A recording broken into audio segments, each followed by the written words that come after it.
সম্মানিত বন্ধুগণ, আপনাদের সকলের প্রতি শান্তি। শুরু করছি ঈশার কোরআন পাঠ। আলহামদুলিল্লাহি রাব্বিল আলামিন, সুবহানাল্লাহি রাব্বিল আলামিন, সুবহানা রাব্বিনা ইন কানা ওয়াদু রাব্বিনা লামাফউলা, হাসবুনাল্লাহু ওয়া নি'মাল ওয়াকিল, নি'মাল মাওলা ওয়া নি'মান নাসির, হাসবুনাল্লাহ। রব্বি আউযু বিকা মিন হামাযাতিশ শায়াতিন ওয়া আউযু বিকা রব্বি আন ইয়াহদুরুন, সুবহানাকাল্লাহুম্মা। শুরু করছি ঈশার কোরআন পাঠ। 3 নম্বর সূরা আল ইমরানের 51 নম্বর আয়াত থেকে পাঠ শুরু। 3 নম্বর সূরা আল ইমরান, আয়াত 51। আল্লাহ বলছেন, বিসমিল্লাহির রহমানির রহিম। ঈসা নবী বলছেন তার জনগণকে যে, ইন্নাল্লাহা রাব্বি ওয়া রাব্বুকুম ফা'বুদুহু হাযা সিরাতুম মুস্তাকিম। নিশ্চয়ই আল্লাহ আমার প্রতিপালক এবং তোমাদেরও প্রতিপালক, সুতরাং তোমরা তাহার ইবাদত করিবে, ইহাই সরল পথ। ঈসা নবী জনগণকে বলছে যে, ইন্নাল্লাহা রাব্বি, নিশ্চয়ই আল্লাহ আমার রব। রব্বি, আমার রব। রব্বি শব্দের অর্থ হয়েছে আমার রব। রব আজাবার রব বা ইয়াদের বি, রাব্বি। আপনি বাংলায় বলেন আর আরবিতে বলেন রাব্বি, মানে আমার রব, আমার প্রতিপালক, আমার পালনকর্তা। তাহলে আমার পালনকর্তা কে? ইন্নাল্লাহা, আল্লাহ, রাব্বি, আমার রব, অরব্বুকুম, এবং তোমাদেরও রব। ফা'বুদুহু, ফা'বুদু, ইবাদত করো, হু, তার ইবাদত করো, মানে আমার রবের ইবাদত করো। হাদা সিরাতুম মুস্তাকিম, ইহাই সরল পথ, এটাই সরল পথ। তার ইবাদত করবে, এটা হচ্ছে সরল পথ। এই কথা ঈসা নবী জনগণকে বললেন। এবং ঈসা নবী সম্পর্কে এখানে কিন্তু আরো অনেক কথা আমরা সকালে পড়েছি, অনেক কথা পড়েছি, আরো আছে সামনে এখানে এবং অন্য অন্য জায়গায়ও আছে। তো ঈসা নবী যতই মানুষকে এই আল্লাহর দাওয়াত দিতেন বা কিতাবের দাওয়াত দিয়েছেন, কিন্তু এই আয়াত প্রমাণ করে, নিচের আয়াত প্রমাণ করে যে তার ডাকে কেউ সাড়া দেয় নাই। কতটা বছর তিনি দাওয়াত দিয়েছেন আল্লাহই ভালো জানেন, আমরা তো আর জানি না। কিন্তু এই নিচের আয়াত প্রমাণ করে যে তার ডাকে কেউ সাড়া দেয় নাই। হয়তো 1 জন 2 জন 5 10 জন দিলেও দিতে পারে, কিন্তু তাদের কথা এখানে উল্লেখ নাই। নিচের আয়াতে বলছে যে, ফালাম্মা হাসসা ঈসা মিনহুমুল কুফরা ক্বালা মান আনসারি ইলাল্লাহ। যখন ঈসা তাহাদের অবিশ্বাস উপলব্ধি করিল, অবিশ্বাস তার মানে ঈসাকে কেউ বিশ্বাস করতেছে না। এটা যখন ঈসা নিজেই বুঝলো যে আমাকে তো কেউ বিশ্বাস করে না, তাহাদের অবিশ্বাস, তখন সে বলল, আল্লাহর পথে কাহারা আমার সাহায্যকারী হইবে? কে আসো যে আল্লাহর জন্য আমাকে একটু সাহায্য করবে?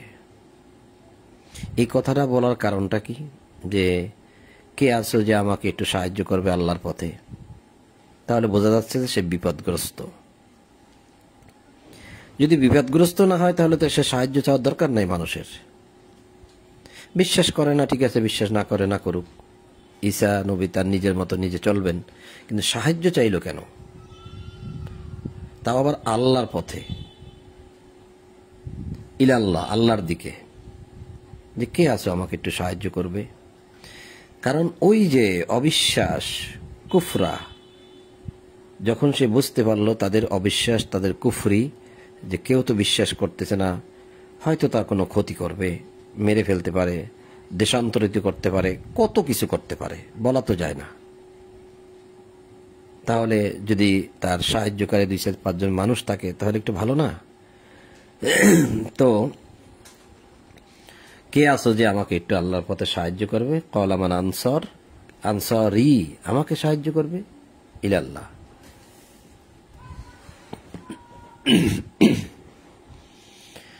হাওয়ারিগণ বলিয়া উঠিল, হাওয়ারিগণ বলিল, হাওয়ারি আরবিতেও হাওয়ারি।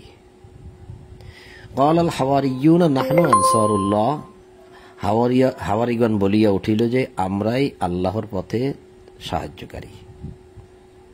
দেখেন তারা কিন্তু এতক্ষণ ছিল না, এর আগেও ছিল না, এখন যখন সে ডাক দিছে তখন আসলে।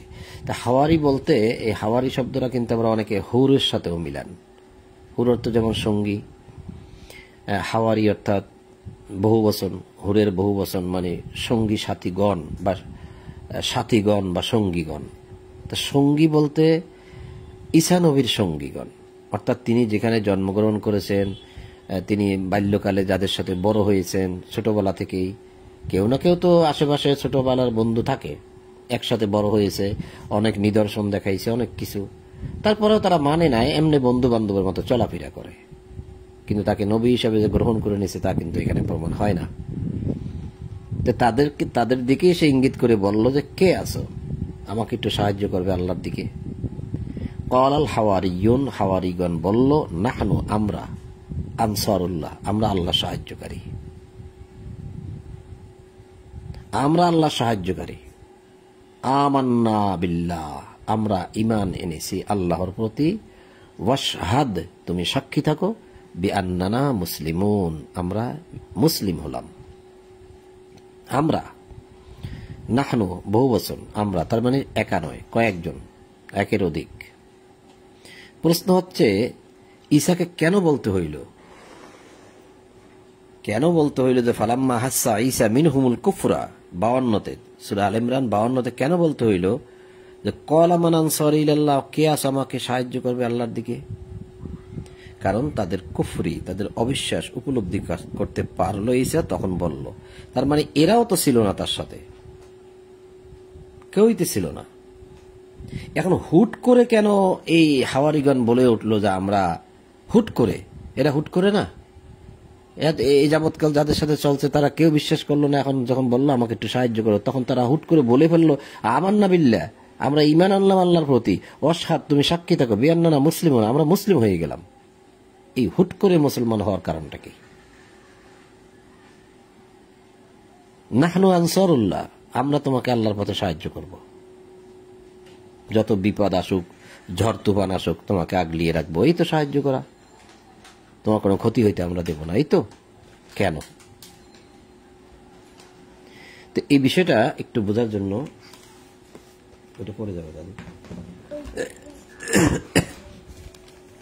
এই বিষয়টা বোঝার জন্য আমরা একটু 61 নম্বর সূরায় যাব। এটা পড়তেছিলাম 3 নম্বর সূরা, অনেকগুলা পৃষ্ঠা পাড়ি দিতে হচ্ছে। 61 নম্বর পৃষ্ঠা, সফ আয়াত সম্ভবত 14তে।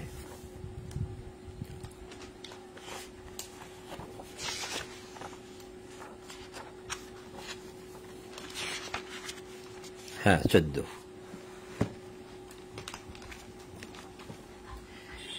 61 নম্বর সূরা সফ আয়াত 14তে আল্লাহ বলছে আপনাকে, আমাকে, সবাইকে।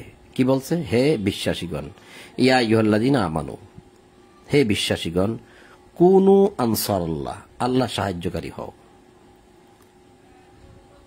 দেখেন আল্লাহ সাহায্যের প্রয়োজন, আমি বলি না কথাটা, এই যে আনসার শব্দের অর্থই হচ্ছে সাহায্য, আর আনসার আল্লাহ মানে আল্লাহ সাহায্যকারী। কুনু তোমরা হয়ে যাও, তোমরা হয়ে যাও আল্লাহ সাহায্যকারী। এখন আল্লাহ সাহায্য করতে হবে কেন? আল্লাহকে বিপদে পড়ে, এটা কি ভাবার বিষয় না যে কেন বলছে আল্লাহ এটা? যে হে বিশ্বাসীগণ যারা ঈমান এনেছ, তোমরা আল্লাহ সাহায্যকারী হও। কামা যেমন বা যেভাবে, ক্বালা ঈসা ইবনু মারইয়াম লিল হাওয়ারিয়িন মান আনসারি ইলাল্লাহ, যেভাবে ঈসাকে সাহায্য করেছিল হাওয়ারিগণ, ঈসাকে সাহায্য করেছিল। যে ক্বালা ঈসা ইবনু মারইয়াম, যখন ঈসা মারইয়ামের পুত্র ঈসাকে হাওয়ারিগণকে বলিয়াছিল যে আল্লাহর পথে কে আমাকে সাহায্য করবে? হাওয়ারিয়িন মান আনসারি ইলাল্লাহ, মান কে, কারা বা কে আমাকে সাহায্য করবে? আনসারি আমাকে সাহায্য করবে, ইলাল্লাহ আল্লাহর দিকে। এখানে প্রশ্ন মান, ওখানে কিন্তু মান নাই। ফালাম্মা হাসসা ঈসা মিনহুমুল কুফরা ক্বালা, হ্যাঁ এখানেও মান আছে, সরি এখানেও মান আছে। ক্বালা মান আনসারি ইলাল্লাহ, এখানেও প্রশ্ন তো যে তখন সে বলিল, আল্লাহর পথে কাহারা আমার সাহায্যকারী হবে। ইয়েস, এখানেও প্রশ্ন, এখানে কাহারা আমার সাহায্যকারী হবে, এই কথাটাই আল্লাহ এখানে এনেছেন। 61 নম্বর সূরা সফের 14 নম্বর আয়াতে যখন ঈসা হাওয়ারীদেরকে বলল, মান আনসার ইলাল্লাহ, যে কে আমাকে সাহায্য করবে আল্লাহর দিকে, ক্বাল আল হাওয়ারিয়ুন, হাওয়ারিগণ বলেছিল, নাহনু আনসারুল্লাহ, আমরা আছি আল্লাহর দিকে তোমাকে সাহায্য করব। তাহলে এখানেও কিন্তু সেই একই কথা, আল্লাহ বললেন যে তোমরা আমাকে সাহায্য করো, যেভাবে সাহায্য করেছিল হাওয়ারিগণ ঈসাকে। যখন ঈসা বলেছিল যে কে আমাকে সাহায্য করবে, তখন হাওয়ারিগণ বলছিল যে নাহনু আনসারুল্লাহ, আমরা তোমাকে আল্লাহর পথে সাহায্য করব। এখন এটা আপনাকে আমাকে ডাক দিয়ে আল্লাহ বলছে, ইয়া আইয়ুহাল্লাযীনা আমানু কুনু আনসারাল্লাহ, হে বিশ্বাসীগণ, যারা বিশ্বাস করে নিয়েছো তোমরা আমাকে সাহায্য করো। আমি একটু ঘুরে বলছি কথাটা, কারণ এখানে বলাই হয়েছে যে তোমরা আল্লাহর দ্বীনের সাহায্যকারী হও। এখানে দ্বীন শব্দটা নাই, এখানে দ্বীন শব্দটা বাংলায় দেওয়া আছে, আরবিতে নাই। ইয়া আইয়ুহাল্লাযীনা আমানু, হে বিশ্বাসীগণ, কুনু, তোমরা হয়ে যাও আনসারাল্লাহ, আল্লাহ সাহায্যকারী। তো যাই হোক, দ্বীন শব্দটা দিছে এখানে, ভাবার্থে দিছে আর কি। তো এখানেও কিন্তু সমাধানটা আমরা পাচ্ছি না যে ঈসা নবী যখনই বলল যে মান আনসার ইলাল্লাহ, কে আমাকে সাহায্য করবে, সে কিন্তু হাওয়ারীদেরকেই বলছিল। তো ক্বালা ঈসা ইবনু মারইয়ামা লিল হাওয়ারিয়িনা, হাওয়ারীদের জন্য বলেছিল, মান আনসার ইলাল্লাহ, কে আমাকে সাহায্য করবে। ক্বাল আল হাওয়ারিয়ুন, হাওয়ারীগণ বলল, নাহনু আনসারুল্লাহ। এখন এখানেও তো আমরা পাচ্ছি না যে কি, হুট করে কেন ঈসা নবী বলার সাথে সাথে তারা সাহায্যকারী হয়ে গেল, দাঁড়াই গেল। তাহলে ছোটবেলা থেকে যাদের সাথে চলছে, হাওয়ারি শব্দের অর্থই তো আপনার সঙ্গী সাথী বন্ধু, যাদের সাথে যে সঙ্গী সাথীর সাথে চলছে, কই তারা এই যাবৎকার সাহায্যকারী হলো না, ঈমান আনলো না, এখন কেন হলো? তাহলে এখানেও আমরা সমাধানটা পেলাম না। আরেক জায়গা থেকে দেখি সমাধানটা পাওয়া যায় কিনা, যে কেন তারা সাহায্য করার জন্য দাঁড়াই গেল। এটা হচ্ছে সূরা মাইদার 111 নম্বর আয়াত। যাদের প্রয়োজন নোট করে রাখেন, প্রয়োজনে কাজে দেবে, আপনাদের বুঝে আসবে অনেক কিছু, একটা তথ্য থেকে অনেক তথ্য বুঝে আসবে। 5 নম্বর সূরা মাইদার 111, আল্লাহ বলতেছেন, ওয়াইদ আওহাইতু, যখন ওহী করলাম, ইলাল হাওয়ারিয়িন, এইখানেই হয়েছে রহস্যটা, যে হাওয়ারীদের দিকে আওহাইতু, ওহী করলাম। ওহির আদেশ, এখানে অর্থ দেওয়া হয়েছে আদেশ দিয়েছিলাম। তা আদেশ দিয়েছিলেন কাদেরকে? হাওয়ারিয়িন, হাওয়ারীদেরকে। আদেশটা দিলেন কে? আল্লাহ। এতদিন তারা ঈমান আনে নাই, এখন যখন ঈসা নবী বিপদে পড়ছে, তখন আল্লাহ এই হাওয়ারীদের অন্তরের মধ্যে আওহাইতু মানে ওহী ঢেলে দিয়েছেন, পুরোপুরি ভাবে ওহী ঢেলে দিয়েছেন, যাতে করে তাদের মন মস্তিষ্ক আর অন্য কিছু কাজ না করে, একমাত্র আমার রাসূল ঈসা নবীর দিকেই তাদের মন থাকে, তাদের কলবটা ওদিকেই থাকে, যাতে করে আর কোনো দিকে তাদের অন্তরটা না যায়, সে কাফেরদের দিকেও না যায়, কোনো দিকে না যায়। তাই আল্লাহ ওহী করেছিলেন হাওয়ারীদেরকে, ওয়াইদ আওহাইতু ইলাল হাওয়ারিয়িন। তখন হাওয়ারীরা কি বলছিল? আচ্ছা, তা আল্লাহ যে হাওয়ারীদেরকে ওহী করছেন, ওহী করে এটাও জানিয়ে দিলেন যে আন আমিনু বি, আমাকে বিশ্বাস করো। আল্লাহ বলতেছে হাওয়ারীদেরকে যে আমাকে বিশ্বাস করো, অবি রাসূলি, এবং আমার রাসূলকেও বিশ্বাস করো। রাসূলটাকে? ঈসা নবী। এই জন্যই আপনি একটি আয়াত পড়লে এক জায়গা থেকে সমাধান পাচ্ছেন না, বিভিন্ন জায়গায় আল্লাহ বিভিন্নভাবে বলছে। এই জন্যই আল্লাহ বলছে, তবে কি আফালা ইয়াতাদাব্বারুনাল কোরআন, তোমরা কি কোরআন নিয়ে চিন্তা ভাবনা করবে না, গবেষণা করবে না? দেখেন ওখানে কিন্তু এই কথা নাই, জান আমিনু বি অবি রাসূলি, এখানে আছে। ওখানে কিন্তু আওহাইতু, ওহী করলাম হাওয়ারীদেরকে, এই কথা নাই। হাওয়ারীরা এমনি এমনি ঈমান আনে নাই, আল্লাহ ওহী করেছে আর বলে দিয়েছে আন আমিনু বি, আমাকে, আমার প্রতি ঈমান আনো, অবি রাসূলি, এবং আমার রাসূলের প্রতি ঈমান আনো। ক্বালু, হাওয়ারীগণ বলে উঠল, আমান্না, আমরা বিশ্বাস করলাম, ওয়াশহাদ বিআন্নানা মুসলিমুন, হে ঈসা তুমি সাক্ষী থাকো যে আমরা আত্মসমর্পণ করলাম।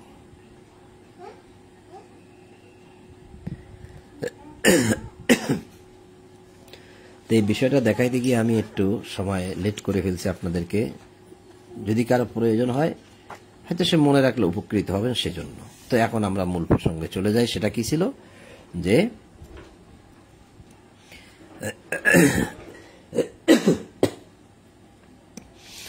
ফালাম্মা হাসা ঈসা মিনহুমুল কুফরা ক্বালা মান আনসারি ইলাল্লাহ, যখন ঈসা তাহাদের অবিশ্বাস উপলব্ধি করতে পারল, তখন সে বলিল, আল্লাহর পথে কাহারা আমার সাহায্যকারী হইবে? কে আমাকে সাহায্য করবে আল্লাহর পথে? এখন হাওয়ারিগণ বলে উঠল, হাওয়ারিগণ বলিল, আমরাই আল্লাহর পথে সাহায্যকারী। কেন বলল হাওয়ারিগণ? কেন বলল? ওই যে ওয়াইজ আওহাইতু ইলাল হাওয়ারিয়িন, হাওয়ারিদের প্রতি আমি ওহী করেছিলাম, আল্লাহ বলছেন। সেই জন্য হাওয়ারিগণ বলতেছে। এখন এই সব কিছুর মূলের যে ঘটনাটা যেটা বের হলো সেটা হচ্ছে এই যে মানুষের মন যেদিকেই থাকুক না কেন, যদি আল্লাহ ইচ্ছা করেন তাহলে তার মনটাকে তিনি নবী রাসূলদের দিকে ঝুঁকিয়ে দিতে পারেন, আল্লাহর দিকেও ঝুঁকিয়ে দিতে পারেন। তাহলে আল্লাহ যাকে চান তাকে যে হেদায়েত দেন, দেখেন কিভাবে দেয়। এই হাওয়ারিগণ কিন্তু বিশ্বাস করে নাই। আল্লাহ যখন ওহী করে দিলেন এখন বিশ্বাস করছে। তখন হাওয়ারিগণ বলল যে আমরাই আল্লাহর পথে সাহায্যকারী, আমরা আল্লাহে ঈমান আনিয়াছি, আমরা আত্মসমর্পণকারী, তুমি ইহার সাক্ষী থাকো। ঈসাকে বলছে ওয়াশহাদ বিআন্নানা মুসলিমুন, আমান্না বিল্লাহ, আমরা ঈমান আনলাম, আমরা মুসলিম হলাম, মুসলিমুন, আত্মসমর্পণ করলাম। এখন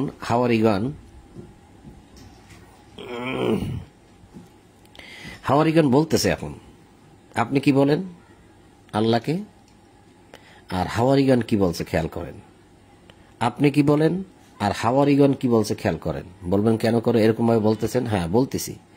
আপনি কোনো কিছু হলেই বলেন আল্লাহ তুমি আমাকে সাহায্য করো, আল্লাহ আমার বিপদ মুক্ত করো, আল্লাহ আমাকে টাকা পয়সা দান করো, আল্লাহ আমার রোগ মুক্তি করো। আপনি বলেন আল্লাহ আল্লাহ আল্লাহ। আর সবেমাত্র যারা ঈমান আনলো তারা কি বলছে খেয়াল করেন, রব্বানা। তা আপনি কি হে আমার রব বা হে আমার প্রতিপালক এভাবে ডাক দেন? যখনই আপনার প্রয়োজন হয় আল্লাহ তাআলা, আল্লাহ ইত্যাদি ইত্যাদি বলেন। এই তো এখন হাওয়ারিগণ বলতেছে রব্বানা আমান্না বিমা আনজালতা ওয়াত্তাবা'নার রাসূল ফাকতুবনা মা'আশ শাহিদিন। হে আমাদের প্রতিপালক, হে আমাদের রব, হে আমাদের পালনকর্তা,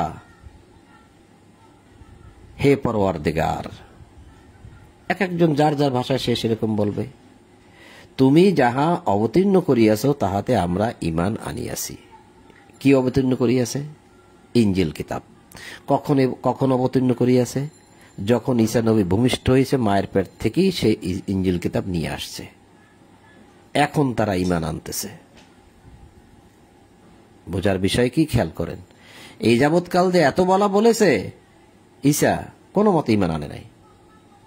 আল্লাহ ওহী ঢেলে দিলেন, তারপর ঈমান আনতেছে যে তুমি যাহা অবতীর্ণ করিয়াছ তাহাতে আমরা ঈমান আনিয়াছি এবং আমরা এই রাসূলের অনুসরণ করিয়াছি। অত্তাবা'নার রাসূলা রব্বানা আমান্না, হে আমাদের প্রতিপালক আমরা ঈমান এনেছি, বিমা আনজালতা, যা তুমি নাজিল করেছো, অত্তাবা'নার রাসূলা, এই রাসূলের অনুসরণ করিয়াছি, ফাকতুবনা মা'আশ শাহিদিন, কাজে তুমি আমাদেরকে সাক্ষ্যদানকারীদের সাথে তালিকাভুক্ত করে নাও, লিখে নাও। ফাকতুবনা, লিখে নাও, আমাদেরকে তুমি লিখে দাও। মা'আশ শাহিদিন, বিচার দিবসে যারা আমাদের পক্ষ হয়ে সাক্ষী দেবে। ওই যে দুইজন কিরামান কাতিবিন। যাক, এখন এখানে আল্লাহ একটু মধ্যখানে কথা বলতেছেন। আল্লাহ এরকমই বলেন প্রায় সময়, অনেক জায়গায় দেখবেন আয়াতের মধ্যখানে আল্লাহ ভিন্ন একটা প্রসঙ্গ বলেন। আল্লাহ বলতেছেন যে অমাকারু অমাকার আল্লাহ, আল্লাহ খায়রুল মাকিরিন। আর তাহারা চক্রান্ত করিয়াছিল, আল্লাহ কৌশল করিয়াছেন। এই তাহারা কারা? ওই যে কুফরি করেছিল, যে অবিশ্বাসীরা, কাফেররা। তারা যে চক্রান্তটা করলো, এই চক্রান্ত দ্বারা প্রমাণ হয় যে ঈসা যে এখানে বলছে, এই যে যখন ঈসা তাহাদের অবিশ্বাস উপলব্ধি করিল, তারা চক্রান্ত করেছে, ঈসা ক্ষতি করার জন্য চক্রান্ত করেছে। আল্লাহ বলছেন তারা যে চক্রান্ত করলো, আল্লাহ একটা, কিন্তু এটাও কিন্তু অমাকারু অমাকারুল্লাহ, দুটোটাই কিন্তু চক্রান্ত শব্দ। আল্লাহ একটা চক্রান্ত করছেন। কি সেটা? যে আল্লাহ হাওয়ারিদের মধ্যে ওহী ঢেলে দিলেন, বাস সমস্ত হাওয়ারিরা উল্টে গেল, আর কাফেরদের সাথে নাই। এখন কি করবা? আমার নবী কি তোমরা কি করবা? আমার নবীকে হত্যা করবা, মারবা? যারা নিজেদের জান বাজি রেখে এখন তোমাদের সাথে যুদ্ধ করবে। বিষয়টা সেরকম না। তারা চক্রান্ত করলো, আল্লাহ করলো, আর আল্লাহ চক্রান্তকারীদের মধ্যে শ্রেষ্ঠ। আল্লাহ খাইরুল মাকিরিন। তা আল্লাহকে তো চক্রান্তকারী বলা যায় না। হ্যাঁ, শুনতে কিরকম শোনা, এই জন্য অনুবাদটা খুব সুন্দর করে দিয়েছে যে তারা চক্রান্ত করেছিল, মানে তারাও একটা কৌশল করিয়াছিল, আল্লাহ একটা কৌশল করিয়াছেন, আর আল্লাহ কৌশলীদের মধ্যে শ্রেষ্ঠ। মানুষ যত রকম কৌশল করবে করুক, আল্লাহর কৌশলটা শ্রেষ্ঠ। দেখেন, চক্রান্ত আর না বললেও হয়। এরপরে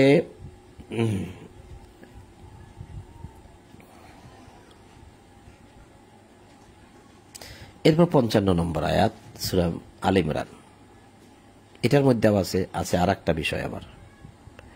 ওই জন্য আমরা এখন আমাদের অবস্থা এমন হয়েছে, বিশেষ করে আমি কোরআন পড়তে গেলে ঠিক মতো লাইন ধরে পড়ে যেতে পারি না। এটা কি আল্লাহ চাচ্ছেন এইভাবে নাকি আমি বুঝতেছি না। আল্লাহ বলতেছেন স্মরণ করো যখন আল্লাহ বলিবেন, হে ঈসা আমি তোমার কাল পূর্ণ করিতেছি। তাহলে এটা কি বলিবেন? এবং আমার নিকট তোমাকে তুলিয়া লইতেছি, এবং যাহারা কুফরি করিয়াছে তাহাদের মধ্য হইতে তোমাকে পবিত্র করিতেছি।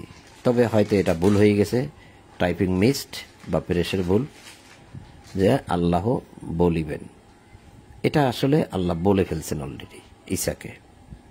আল্লাহ বলিলেন যে হে ঈসা আমি তোমার কাল পূর্ণ করিতেছি। এখন কাল কেন লিখতে হইল এখানে? এবং আমার নিকট তোমাকে তুলিয়া লইতেছি, এই কথা হবে আবার কেন লিখতে হইল?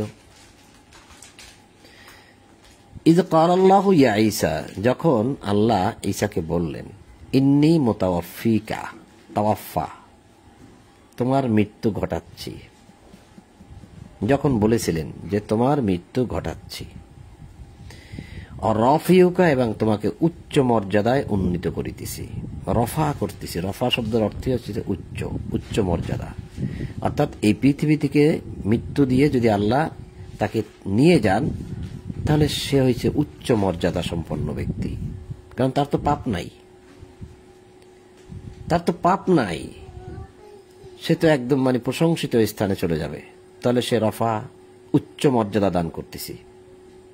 ইলাইয়া আমার দিকে, তার মানে নিয়ে যাচ্ছি তোমাকে। মুতাওয়াফিকা তোমার জান কবজ করে আমার দিকে উচ্চ মর্যাদা দেওয়ার জন্য তোমাকে নিয়ে যাচ্ছি। অমুতাহহিরুকা মিনাল্লাযীনা কাফারু, অনুবাদ কি? আর যাহারা কুফরি করিয়াছে, কাফারু, তাদের মধ্য হইতে তোমাকে পবিত্র করিতেছি। তার মানে মুতাহহিরুকা, রাসূল নবী ঈসা নবীকে আল্লাহ পবিত্র করতেছেন। ওই সময় পবিত্র করতেছেন। তাহলে কি সে সারা জীবন অপবিত্র ছিল নবী? দেখেন অনুবাদটা খেয়াল করেন, প্রত্যেকটা অনুবাদই পাবেন আপনি, এরকম লেখা আছে।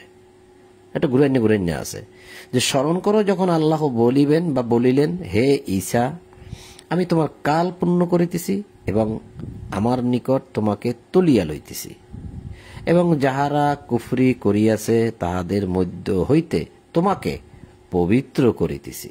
এই যে লেখা আছে পবিত্র করিতেছি, এখন মৃত্যুর সময়। তাহলে তো বোঝা যাচ্ছে, বা যখন উঠাই নিচ্ছে তখন, যদি আপনারা ধরেন যে উঠাই নিচ্ছে, নিক, ঠিক আছে, তো সে সময় তাহলে এই যাবৎকাল কি তিনি অপবিত্র ছিলেন? তিনি তো সালাতেও ছিলেন, সালাত প্রতিষ্ঠিত করেছিলেন, মানে তার উপর দায়িত্ব ছিল সালাত প্রতিষ্ঠা করার। সে ছিল অপবিত্র? আমার বুঝে আসে না। এই জন্য আমি মাঝে মধ্যে কিছু কিছু শব্দের অর্থ নিয়ে আমি এটা আপত্তি করি যে আসলে এটা তহিরুকা, তহরাত শব্দ দ্বারা পবিত্র আসলে হয় না। দিচ্ছেন আপনারা, অনুবাদ দিচ্ছেন, আমরা পড়তেছি, পড়ে যাচ্ছি, কিন্তু আসলে হয় না। কি হয়? যে তোমাকে যারা মানি, এই যে যারা অস্বীকার করিয়াছে, যে তাহাদের মধ্য হইতে তোমাকে মুক্ত করিতেছি, এটা হয় না। কারণ কাফেররা তো তাকে মারতেই চাচ্ছে, দেশ হইতে বহিষ্কার করতে চাচ্ছে, তো এত বিপদের মধ্যে আবার আল্লাহ হাওয়ারিদেরকে পাঠাইলেন, তারা এখন তার হেফাজত করবে, রক্ষণাবেক্ষণ করবে, সাহায্য করবে। তাহলে এই কাফেরদের মধ্যে হইতে তোমাকে মুক্ত করতেছি। এতদিন এরা ছিল তোমার সাথে, তুমি ছিলা এদের সাথে ছিলা, এরা কোনো মতে মানে নাই। এখন এদের কাছ থেকে তোমাকে আমি আলাদা করে ফেলতেছি, মানে মুক্ত করে ফেলতেছি। তাহলে কি এটা না? যারা কাফের তাদের মধ্যে হইতে তোমাকে মুক্ত করিতেছি, এটা নয় কি? তাহলে তাহারা শব্দটা এখানে মুক্ত হয়, কখনো উপযুক্ত হবে, এরকমই তো। এখন আপনি যদি নিতে না পারেন, আমার প্রতি ঘৃণা পরবশ কোনো আচরণ না করে বরং ওই রকম বলেন যে এই লোকটা জানে না, বাস ভুল করছে লোকটা, শেষ। আমার কথাগুলো আপনি ডাস্টবিনে ফেলে দেন। আপনি যেটা ভালো মনে করেন সেটা গ্রহণ করেন। ইদ ক্বালাল্লাহু ইয়া ঈসা ইন্নী মুতাওয়াফফিকা, এই মুতাওয়াফফিকা বলতে তাওয়াফফা শব্দ দ্বারা আমি বলছি যে তার মৃত্যু ঘটানো হয়েছে, মৃত্যু।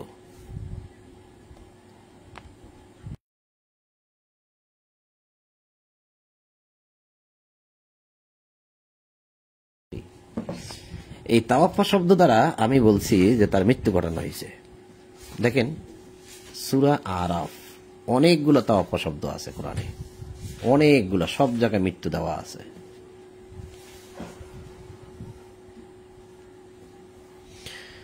সব জায়গায় মৃত্যু দেওয়া আছে।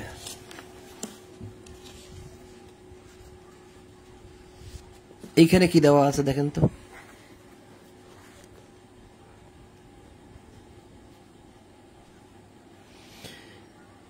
রব্বানা আফরিগ আলাইনা সবরা ওয়া তাওয়াফানা মুসলিমিন, এই তাওয়াফা শব্দের অর্থ কি দেওয়া হয়েছে এখানে? হে আমাদের প্রতিপালক, আমাদেরকে ধৈর্য দান করুন এবং মুসলমান রূপে আমাদেরকে মৃত্যু দাও। মৃত্যু, তাহলে তাওয়াফা শব্দের অর্থ কি হয়? মৃত্যু। অনেকগুলো তাওয়াফা শব্দ আছে কোরআনে, সব জায়গায় মৃত্যু। শুধুমাত্র ঈসা নবীর ক্ষেত্রে আসলে মৃত্যু হয় না। তখন অনুবাদ কি হয়?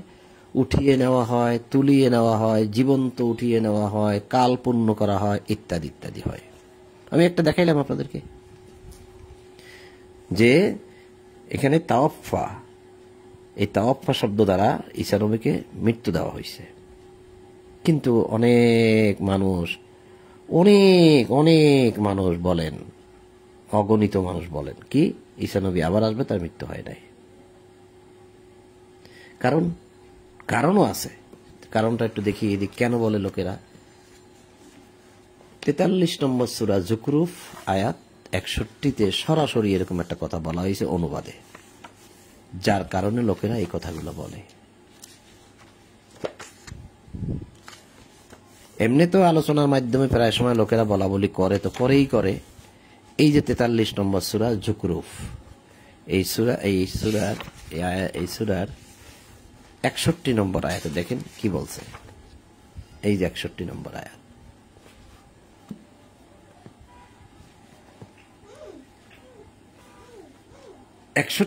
আয়াতে লেখছে ঈসা তো কিয়ামতের নিশ্চিত নিদর্শন। কই যাবেন আপনি এখন? ওয়া ইন্নাহু লাইলমুল লিসসাআত, এখানে ঈসা শব্দ নাই, প্রোনাউনেও নাই, নাউনেও নাই, প্রোনাউনেও নাই, নামেও নাই, সর্বনামেও নাই। তাহলে কি উপরের আয়াতে আছে নাউন প্রোনাউন? নাই। ওয়ালাউ নাশাউ লাজালনা মিনকুম মালাইকাতান ফিল আরদি ইয়াখলুফুন, এখানেও নাউনে নাই, প্রোনাউনেও নাই। ঈসা আছে, উপরে আছে, থাক উপরে, এখানে আছে কিনা? তাহলে এখানে ঈসা শব্দটা কিভাবে বসলো? কিয়ামতের নিশ্চিত নিদর্শন কিভাবে আসলো? নিদর্শন কোথায় আছে এখানে? নিশ্চিত শব্দটা আছে। আচ্ছা, কিয়ামত কোথায়? কিয়ামত শব্দের অর্থ হয়েছে সাআত আছে। ঈসা কোথায়? তাহলে এখানে যে এই অনুবাদ দেওয়া হয়েছে যে ঈসা তো কিয়ামতের নিশ্চিত নিদর্শন, যখন এই অনুবাদ আমি পড়ি 96 ইংরেজিতে প্রথম, তখন আমিও ভাবতাম, ওহো, মানুষের কাছে শুনছি, অনেক মানুষের কাছে ঈসা নবী আবার আসবে, এই তো পাওয়া গেছে। আমি একদম খাতায় নোট করে রেখেছি যে ঈসা নবী কে আসবে যে আবার পৃথিবীতে, এই যে কিয়ামতের নিশ্চিত নিদর্শন। আমিও লিখে রেখেছি, বুঝি নাই তখন। পড়তে পড়তে গবেষণা করতে করতে করতে করতে দেখতেছি যে না, সেটা আসবে না আর। কেন? ইন্নাহু লাইলমুল লিসসাআত, ও ইন্নাহু, এবং নিশ্চয়ই, ওই যে যারা নিশ্চিত দিছে, নিশ্চয়ই, হু তা, লাইলম জ্ঞান, লিসসাআত লয় প্রলয় বা কিয়ামতের সেই জ্ঞান।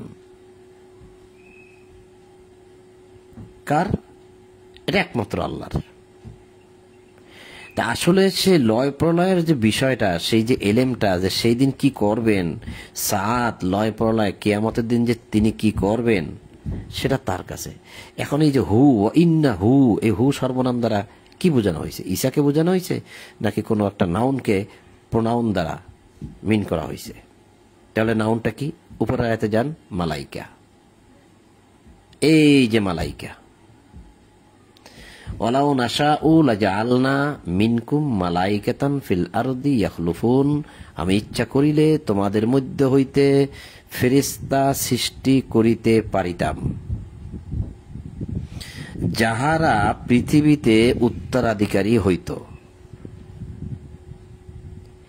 সেই জ্ঞান, সেই ফেরেশতা কি পাঠাবেন কি পাঠাবেন না, নামাবেন কি নামাবেন না, সেই জ্ঞান, লা ইলম, সেই জ্ঞান, লিসসাআত কিয়ামতের জন্য, অর্থাৎ সেই বিষয়টা, মালাইকাটা কিয়ামতের জন্য। এই জ্ঞানটা পাঠাইবার মানে ফেরেশতা পাঠাইবার সেই এলেম জানা, যে জানা, এলেম অর্থ জানা, এটা আল্লাহ জানেন যে তিনি কখন এই মালাইকা পৃথিবীতে পাঠাবেন। পাঠান নাই, ইচ্ছা করলে পাঠাইতে পারতেন, কিন্তু সেটা পাঠাবেন তিনি। তবে সেই জ্ঞানটা একমাত্র আল্লাহর।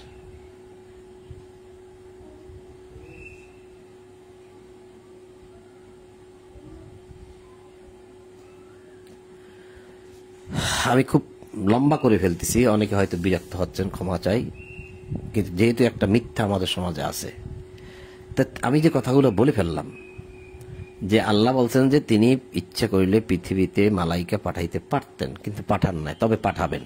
কখন পাঠাবেন সেই জ্ঞান একমাত্র আল্লাহর আছে। সেটাই আল্লাহ বলছে ওয়া ইন্নাহু লা ইলমুল লিসসাআত, সেটা হবে সাআতের সময়, অর্থাৎ কিয়ামতের সময়। তো এটা জ্বলন্ত প্রমাণ নেন, তাহলে দেখবেন যে ঈসা নবী যার আসবে না, ওটা যে আসলে মালাইকা পাঠাবেন কিয়ামতের আগে, এই সেই কিয়ামতের সেই নিদর্শনটা যে মালাইকা ফেরেশতাগণের নিদর্শন, সেটা আপনার ভুলটা স্পষ্টভাবে ভেঙে যাবে। 25 নম্বর সূরা ফুরকানের 25 নম্বর আয়াতে যান। 25 নম্বর সূরা ফুরকান, আয়াত 25, 25-এর 25, এই যে 25 নম্বর সূরা ফুরকান, আয়াত 25, এই যে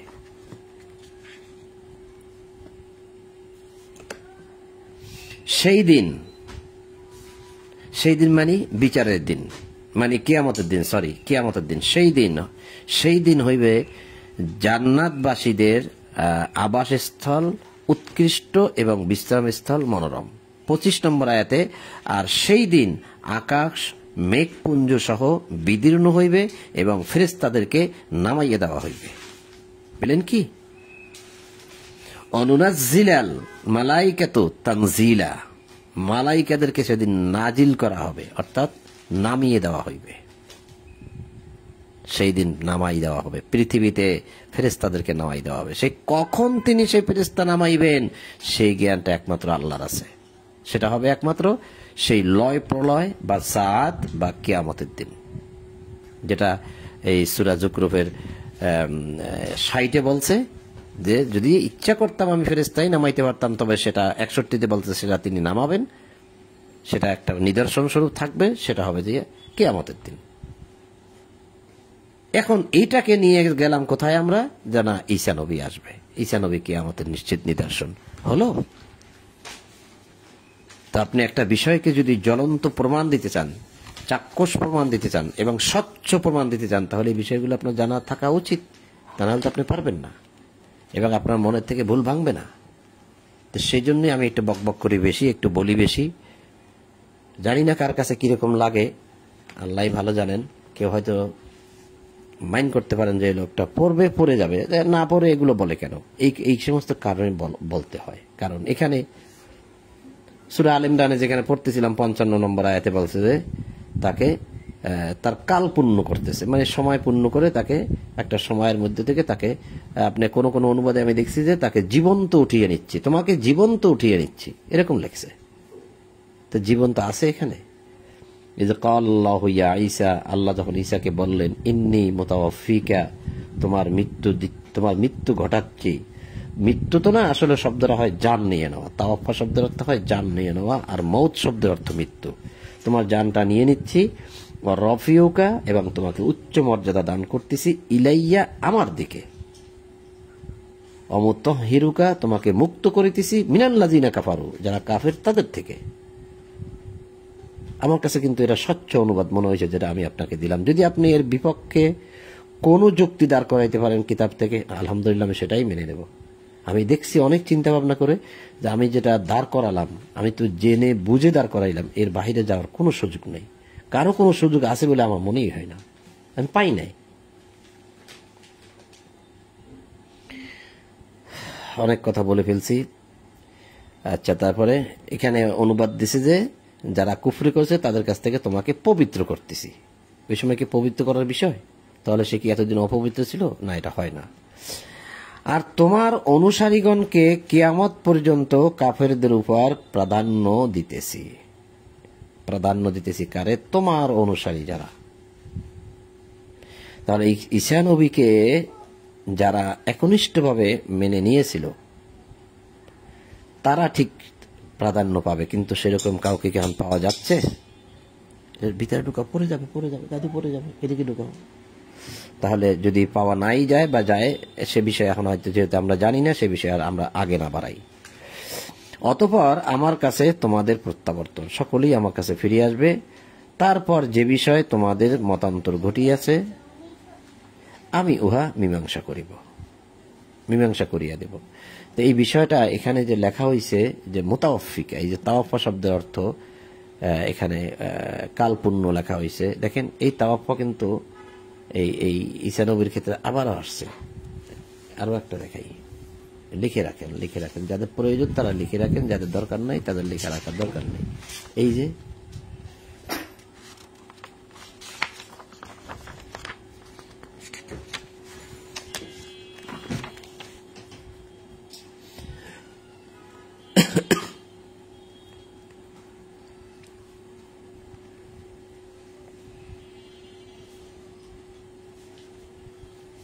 কি ব্যাপার, হারাই ফেললাম। 17 কই, 117। আচ্ছা, 17তে না যাইয়া আর এক জায়গা খোঁজ করলে তো হারাইয়ে ফেলি। 17 সূরা মাইদা, 5 নম্বর সূরা মাইদা 17। এখানে একটু এখান থেকে 116 থেকে পড়তে হয়, তাহলে এখানে রহস্যটা আছে। তো যাক, বড় বড় আয়াত, সেজন্য 17টা ধরি। বিচার দিবসের সময়, হ্যাঁ, আল্লাহ জিজ্ঞাসা করবে ঈসাকে, তুমি কি, আচ্ছা তাহলে এটা পড়ি, না পড়লে তো বোঝা যাচ্ছে না। যে আল্লাহ যখন বলিবেন, এটা যখন বলিবেন, এখনো বলেন নাই, এটাও কিন্তু কওলা। হে মারিয়াম তনয় ঈসা, হে মারিয়ামের পুত্র ঈসা, তুমি কি লোকদেরকে বলিয়াছিলে তোমরা আল্লাহ ব্যতীত, মানে আল্লাহকে ছেড়ে, আমাকে ও আমার জননীকে 2 ইলাহা গ্রহণ করো? আল্লাহকে ছেড়ে তুমি কি কথা বলছিলে? কে আমাদের দিন আল্লাহ জিজ্ঞেস করবে। সে বলিবে, ঈসা বলিবে, তুমিই মহিমান্বিত, যাহা বলার অধিকার আমার নাই, তাহা বলা আমার পক্ষে শোভনীয় নয়। যদি আমি তাহা বলিতাম তবে তুমি তো তা জানতে, আর আমার অন্তরের কথা তো তুমি অবগত আছো, কিন্তু তোমার অন্তরের কথা তো আমি অবগত নই। তুমি অদৃশ্য সম্বন্ধে সম্যক পরিজ্ঞাত, আনতা আল্লামুল গুয়ুব, মানে গায়েব সম্পর্কেও তুমি সব জানো। ইন্নাকা আনতা আল্লামুল গুয়ুব। এরপরে বলছে, ঈসা নবী বলতেছে যে সেই দিন দাঁড়াইয়া বলবে, তুমি আমাকে যে আদেশ দিয়েছ তাহা ব্যতীত তাহাদেরকে আমি কিছুই বলি নাই। তাহা এই, কি বলছি, যে তোমরা আমার প্রতিপালক ও তোমাদের প্রতিপালক আল্লাহর ইবাদত করো। এই যে সে কথাটা আমি হাতটা দিয়ে রাখছিলাম, এই দেখেন, ইন্নাল্লাহ রাব্বি ওয়া রাব্বুকুম ফা'বুদু, নিশ্চয়ই আল্লাহ আমার প্রতিপালক এবং তোমাদের প্রতিপালক, সুতরাং তোমরা তাহার ইবাদত করো। এটাই সরল পথ। আমি তাদেরকে এই কথাটাই বলেছি। ঈসা নবী সেদিন বলবে যে আনি আবুদুল্লাহ রব্বি রব্বকুম, যিনি আমার প্রতিপালক তোমাদের প্রতিপালক, তার ইবাদত করো। আমি এটা বলেছি। যতদিন আমি তাহাদের মধ্যে ছিলাম ততদিন আমি ছিলাম তাহাদের কার্যকলাপের সাক্ষী। তারা কি করেছে, তারা কি বলেছে, কি আমাকে মারতে আসছে, কি মানছে, কি মানে নাই, সবকিছু সাক্ষী আমি তাদের মধ্যে যতদিন ছিলাম আমি ছিলাম সাক্ষী।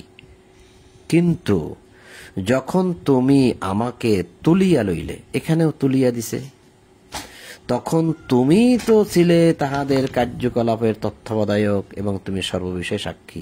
এখানে দেখেন, ফালাম্মা তাওয়াফাইতানি, তাওয়াফা নি মানে তাওয়াফাইতা নি মানে আমাকে, যখন তুমি আমার জান নিয়ে নিলে, তখন এখানে পৃথিবীতে কি হয়েছে না হয়েছে আমার তো আর জানা বসে, কিয়ামত পর্যন্ত যতদিন পৃথিবী ছিল ততদিন পর্যন্ত আমি আর তো কিছুই জানি না, কারণ তুমি আমার জানটা নিয়ে নিছো। তাওয়াফাইতানি এখানে লাগছে যখন তুমি আমাকে তুলিয়া লইলে। আপনি জহুরুল হকের অনুবাদ দেখবেন, জহুরুল হক, ডক্টর জহুরুল হক, সব জায়গায় সে এখানে এটা মৃত্যু দিয়েছে। যখন তুমি আমার মৃত্যু ঘটিয়েছ তখন তো তাদের কার্যকলাপের সাক্ষী তুমি, ওরকম লেখছে। যত জায়গায় তাওয়াফা শব্দ আছে সব জায়গায় সে মৃত্যু শব্দই লেখছে, ডক্টর জহুরুল হক। আমি দেখেছি, আমার কাছে আছে। দেখেন এখানেও তাওয়াফা শব্দ, তো তাওয়াফা শব্দ দ্বারা তাকে তুলি নেওয়া হয়েছে, কিন্তু তাহলে কিয়ামত পর্যন্ত কি হয়েছে না হয়েছে ঈসা নবী কিভাবে জানবে? আর সামনে যাচ্ছি, কত হয়েছে সময়, কতটুকু হয়েছে? হ্যাঁ, 1 ঘন্টা তো হয়ে গেছে। না না না না 1 ঘন্টা হয় না। আচ্ছা ঠিক আছে, একটা কাছাকাছি যাচ্ছে। তো আমরা এই আয়াতটা এভাবে যেভাবে আছে সেভাবে একবার পড়ে তারপর সামনের দিকে যাই। স্মরণ করো যখন আল্লাহ বলিলেন, হে ঈসা, আমি তোমার কাল পূর্ণ করিতেছি, মানে তোমার মৃত্যু ঘটাচ্ছি এবং আমার নিকট তোমাকে তুলিয়া লইতেছি, অর্থাৎ আমার নিকট তোমাকে উচ্চ মর্যাদা দান করিতেছি এবং যাহারা অস্বীকার করিয়াছে তাহাদের মধ্য হইতে তোমাকে মুক্ত করিতেছি। আর তোমার অনুসারীগণকে কিয়ামত পর্যন্ত কাফেরদের উপর প্রাধান্য দিতেছি। অতঃপর আমার কাছে তোমাদের প্রত্যাবর্তন, তারপর যে বিষয়ে তোমাদের মতান্তর ঘটিয়াছে মানে মতভেদ ঘটিয়াছে, আমি উহা মীমাংসা করিয়া দেব বিচার দিবসে। যারা কুফরি করিয়াছে অর্থাৎ যারা অস্বীকার করিয়াছে, ফাআম্মাল্লাযীনা কাফারু ফাউআযযিবুহুম আযাবান শাদীদান ফিদ দুনিয়া ওয়াল আখিরাহ ওয়া মা লাহুম মিন নাসির। যাহারা অস্বীকার করিয়াছে আমি তাহাদেরকে দুনিয়া ও আখিরাতে কঠোর শাস্তি দেব, কঠিন শাস্তি দিব, শাস্তি প্রদান করিব এবং তাহাদের কোনো সাহায্যকারী নাই।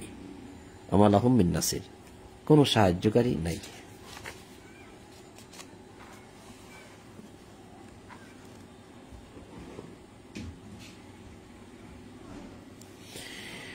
আর যাহারা ঈমান আনিয়াছে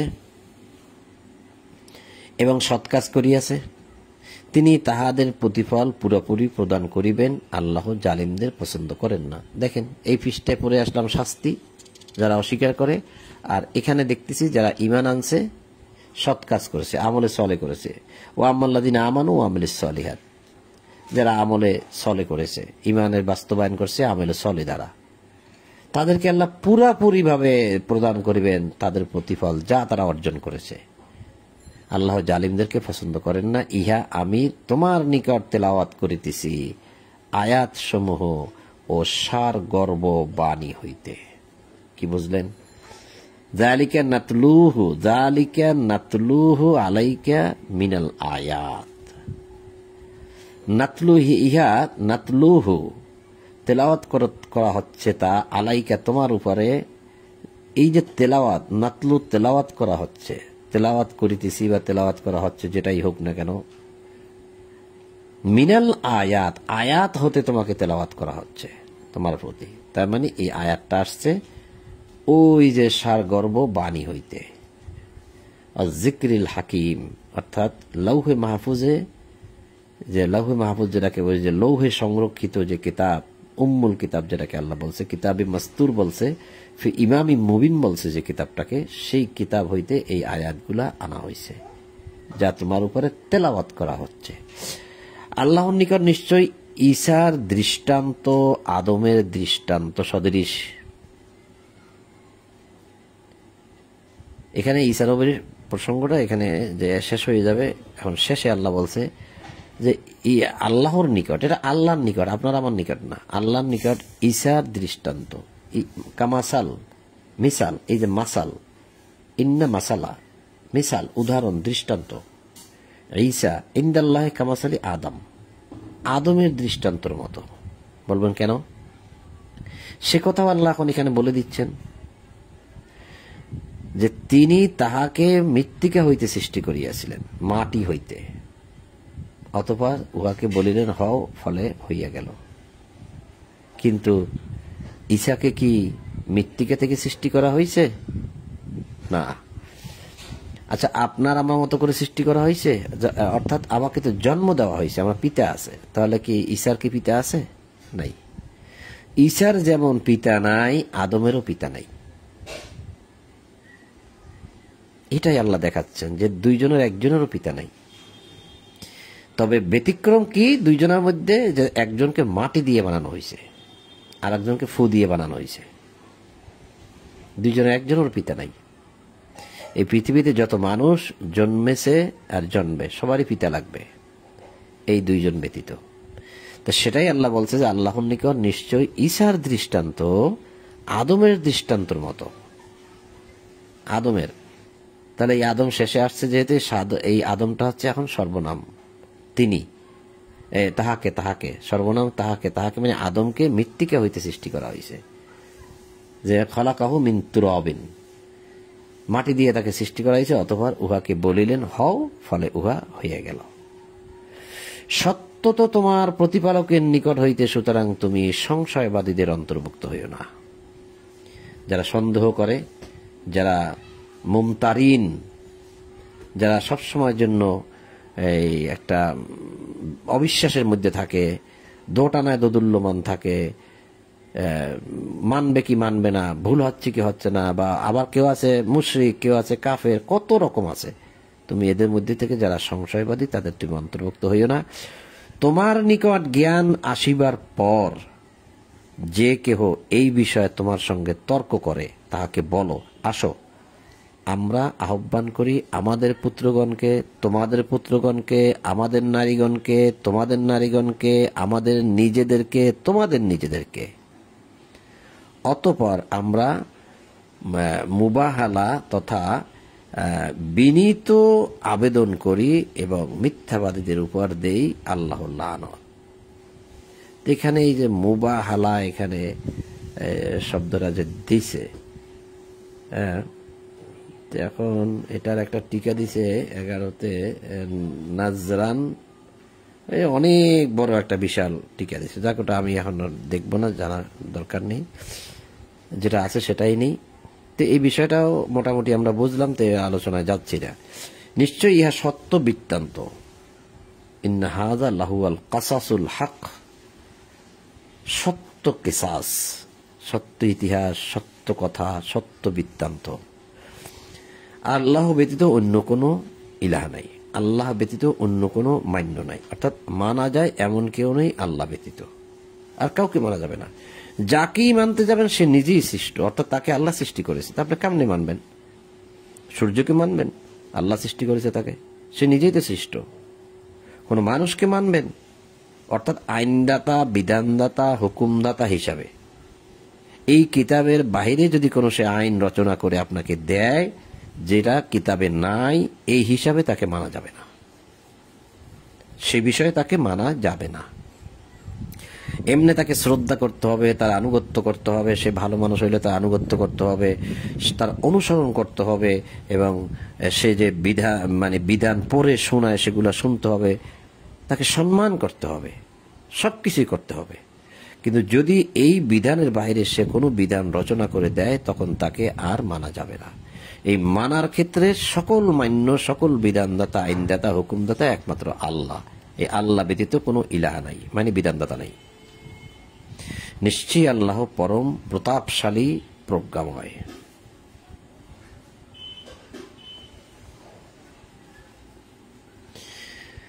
যদি তাহারা মুখ ফিরাইয়া লয় তবে নিশ্চয়ই আল্লাহ ফাসাদকারীদের সম্বন্ধে সম্যক অবহিত।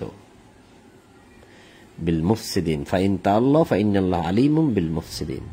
যদি তারা না মানে আর তারা যদি দুনিয়ায় অশান্তি সৃষ্টি করে, ফাসাদ সৃষ্টি করে, সন্ত্রাসী কর্মকাণ্ড করে, ত্রাস সৃষ্টি করে, তা আল্লাহ সবকিছুই জানেন যে তারা কি করে কি করে না, তাদের বিষয় কি করতে হবে কি হবে না তাও আল্লাহ জানেন। তো সম্মানিত বন্ধুগণ, আর যাচ্ছি না। যদি ঈসা নবী প্রসঙ্গে যদি আপনি মানে যারা শেষে আসছেন আর কি, যারা শেষে আসছেন তারা জানেন না, বুঝেন নাই, তাহলে ঈসা নবী আবার আসবে কি আসবে না সে বিষয়ে প্রচুর কথা বলা হয়েছে এবং হাওয়ারিগণ কি সেটাও দেখানো হয়েছে, কিতাব থেকে দেখানো হয়েছে, আমার থেকে না, আমি নিজে তৈরি করি নাই, কিতাব থেকে। তা যদি আপনি শেষে এসে থাকেন তাহলে হয়তো আপনি এরা বোঝেননি, পাননি। তাহলে আপনার প্রতি অনুরোধ থাকবে, যদি আপনি প্রয়োজন মনে করেন তাহলে একটু গোড়া থেকে ভিডিওটা শুনবেন, একদম ওরা শুরু থেকেই বলা হয়েছে। আর যদি কাউকে মনে করেন যে এই বিষয়টা আমার বন্ধু মহলের অমুককে জানানোর প্রয়োজন, কারণ তারাও বিষয়টা নিয়ে দ্বন্দ্বাশয় আছে, ঘোলাটের মধ্যে আছে, তাহলে তাদেরকেও দিন। এই আজান নয়, সূরা আল ইমরানের 63 নম্বর আয়াত পর্যন্ত আমরা পাঠ করলাম, শুনলাম, এবং আগামীতে 64 থেকে ইনশাআল্লাহ। তো আপনাদের সকলের প্রতি শান্তি, সালামুন আলাইকুম, এবং সকল প্রশংসা জগৎসমূহের প্রতিপালক আল্লাহর জন্য। এই বলেই আজ ঈশার কোরআন পাঠ এখানেই সমাপ্ত করলাম। আলহামদুলিল্লাহি রাব্বিল আলামিন।